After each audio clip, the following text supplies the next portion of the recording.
Tuhan bersamamu. Inilah Injil Yesus Kristus menurut Santo Matius.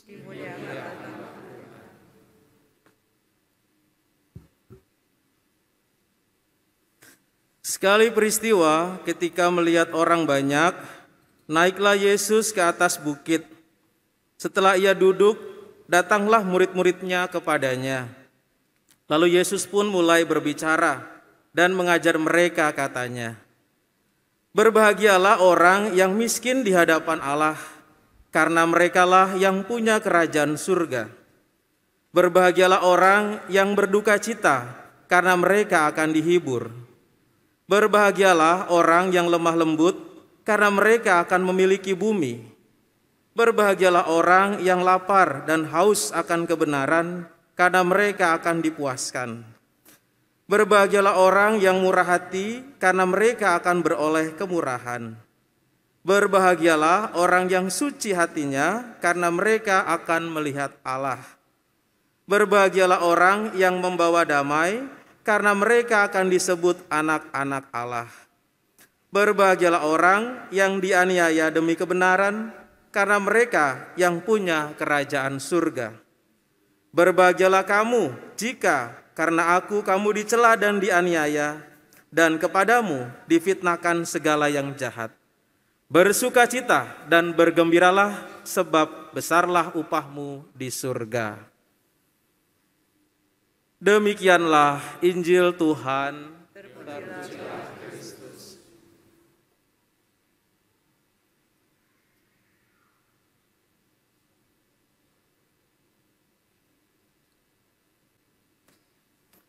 Silahkan duduk.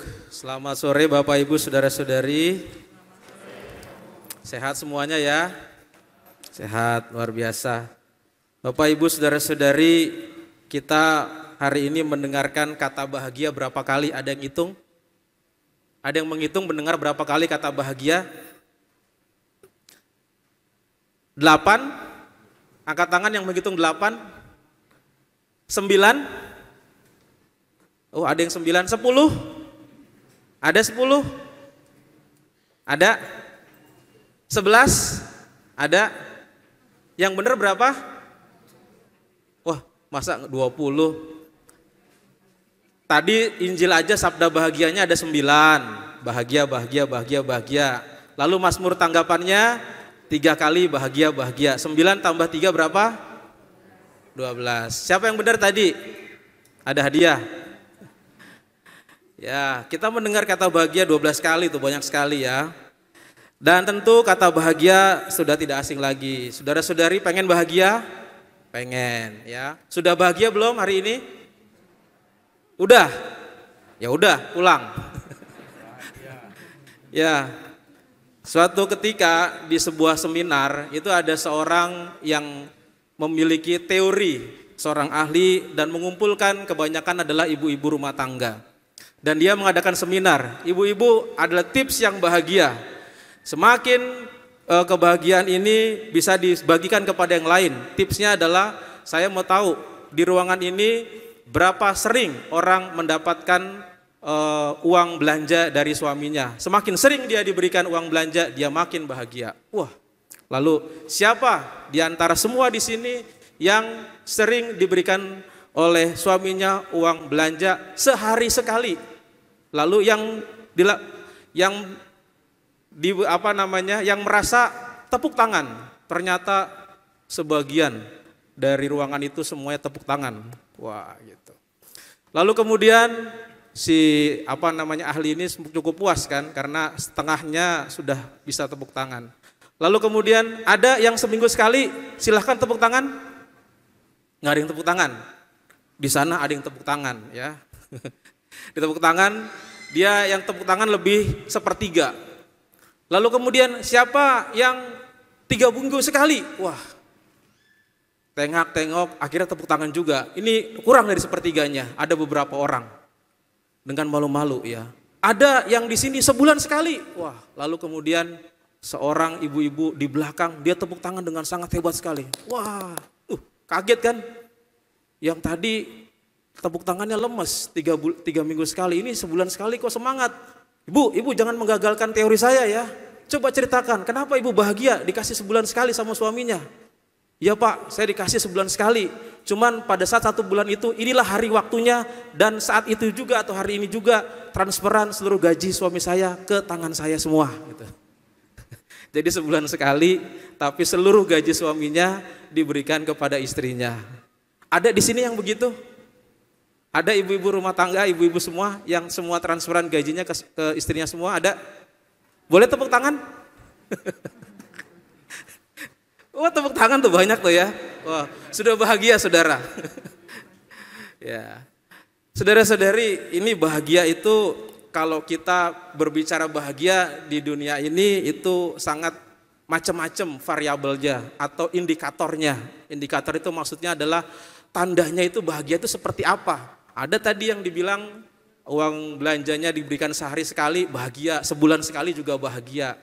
Dan juga ada negara-negara yang bahagia juga.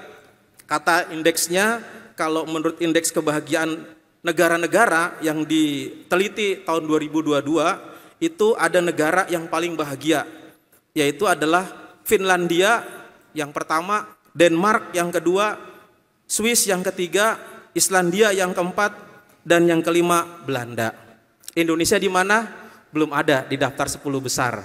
Ya.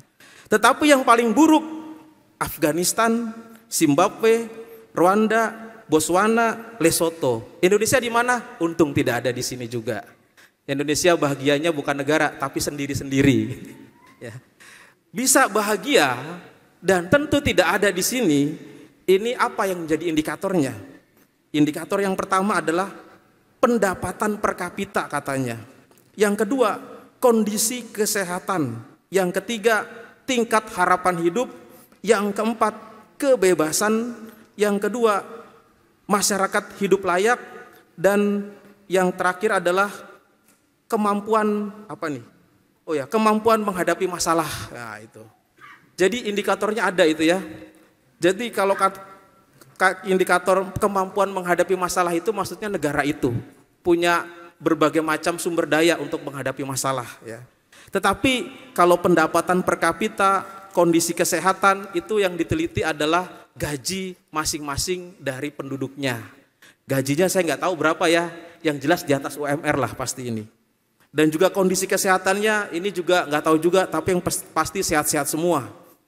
Dan tentu indikator-indikator ini semuanya berada dalam keadaan apa?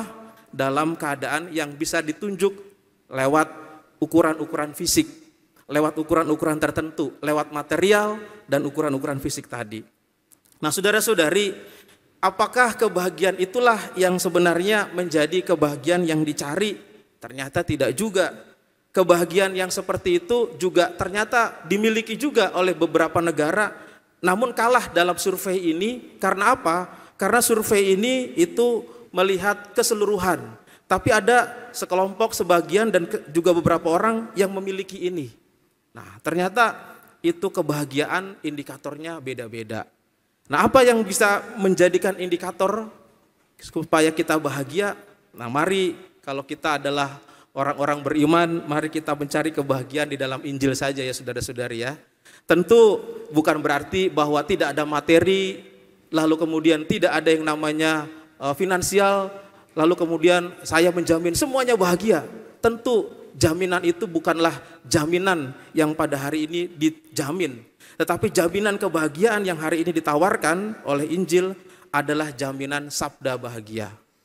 Nah, mungkin ada perbedaan konsep.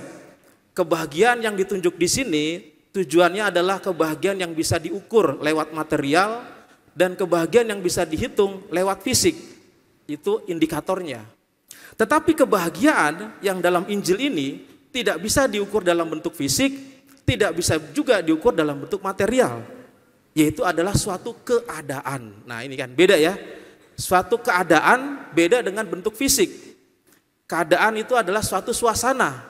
Suasana gembira, suasana bahagia, yang membuat orang itu bahagia itu adalah suatu keadaan, bukan milik. Orang punya mobil, orang punya harta, itu bukan ukuran kebahagiaan, tetapi keadaan. Nah, inilah yang dimaksud dalam Injil, keadaan. Nah, maka Bapak Ibu, mari kita lihat keadaannya seperti apa. Keadaan yang dimaksud di sini adalah sudah zaman dahulu sebelum Yesus hadir, sudah sedang diciptakan oleh Musa ketika bangsa Israel keluar dari tanah Mesir. Ketika itu Musa diminta untuk mendapatkan atau mengambil 10 perintah Allah di Gunung Sinai dan menyampaikan kepada bangsa Israel. 10 perintah Allah inilah tips kebahagiaan untuk menuju negeri yang baru, untuk menuju tempat yang baru, keluar dari tanah Mesir, menuju tanah yang terjanji dengan 10 perintah Allah. Kalau menjalankan ini, maka bahagia. Nah, rupa-rupanya hari ini kita mendengarkan sabda bahagia, tapi berbeda. Yang menyampaikan bukan Musa, tetapi Yesus. Bedanya lagi bukan di gunung, tapi di bukit. Bedanya lagi bukan Musa atau Nabi, tetapi Allah, Putra Allah yang menyampaikan. Dan bedanya lagi, manusia pada waktu zaman Musa, bangsa Israel itu jauh. Nggak boleh dekat-dekat gunung. Kalau ada yang sampai mendekati Gunung Sinai, dia mati karena berhadapan dengan Tuhan. Maka Musa naik sendiri, ambil 10 perintah Allah dan disampaikan kepada bangsa Israel. Tapi kalau Yesus di bukit, semua orang berkumpul, Yesus duduk di atas bukit itu. Beda sekali. Apa perbedaan itu? Tujuannya sama. 10 perintah Allah, 9 sabda bahagia untuk menciptakan suasana bahagia, yaitu adalah kerajaan Allah. Dan kalau diikuti tipsnya, sampailah orang pada kebahagiaan. Suasana yang ditimbulkan dengan bukit, dengan orang yang dekat mau ditunjukkan Allah yang mendekati manusia, Allah yang menghimpun manusia supaya manusia bisa cepat mendapatkan kebahagiaan. Oleh karena itu disampaikanlah 9 sabda bahagia. Jadi kalau saudara-saudari mengikuti 9 sabda bahagia ini, maka jaminannya adalah mendapatkan kebahagiaan. Tapi ini bukan harapan, ini adalah kenyataan. Kalau orang yang mengusahakan kebahagiaan, orang yang miskin di hadapan Allah, itu artinya bersahaja di hadapan Allah. Orang yang bersahaja di hadapan Allah tidak mengambil untung dan rugi bersama dengan Allah atau di hadapan Allah. Yang kedua adalah berbahagia karena orang yang berduka cita, mereka akan dihibur. Berduka cita adalah orang yang percaya bahwa duka cita ada Allah yang selalu menghibur dan berharap akan penghiburan Allah selalu. Tidak hopeless dan putus harapan. Ini akan berbahagia. Berbahagia orang yang lemah lembut dan juga berbahagialah orang yang lapar dan haus akan kebenaran. Orang yang lemah lembut dan lapar haus akan kebahagiaan adalah orang yang selalu mengusahakan kebahagiaan untuk orang lain dan kedamaian. Tidak serta juga menaruh dendam dan juga membuat suatu permasalahan, artinya adalah membuat suatu pertikaian dan konflik. Yang berikutnya adalah berbahagia orang yang murah hati dan berbahagialah orang yang suci hatinya. Murah hati dan suci hatinya adalah orang yang mampu dengan hati yang murni memberikan kebaikan kepada orang lain dengan memberikan kemurahan. Yang berikutnya adalah berbahagialah orang yang dianiaya demi kebenaran dan berbahagialah kamu yang dicela dan dianiaya dan difitnah karena Tuhan. Ini adalah satu kebahagiaan yang diberikan oleh Tuhan karena sebagai upahmu besar di surga karena membela Allah sendiri, dianiaya dan dicela karena dirinya. Saudara-saudari, tentu bagian yang terakhir ini dialami para murid.